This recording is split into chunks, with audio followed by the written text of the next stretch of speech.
قال رسول اللہ صلی اللہ علیہ وسلم لا يكون المؤمن لعانا، رواہ البخاری۔ حضور صلی اللہ علیہ وآلہ وسلم نے فرمایا کہ مومن لعنت کرنے والا نہیں ہوتا۔ میرے دوستو، ہمارے معاشرے میں یہ آج کل بہت بری عادت ہے کہ بات بات پر لعنت کر دی، دوسروں پر بات بات پر طعن کیا اور لعن کیا۔ یہ بڑی بری عادت ہے، اللہ تعالی ہم سب کو اس سے بچائے۔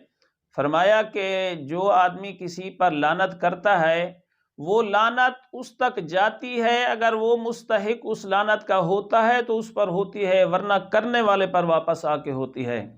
لعنت بہت بری عادت ہے، برا فعل ہے، بری بات ہے۔ مومن کی شان نہیں کہ وہ کسی پر لعنت کرے یا کسی کو اس طرح کے کوئی جملے کہے۔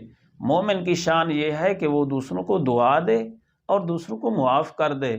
اللہ تعالی ہم سب کو توفیق عمل عطا فرمائے۔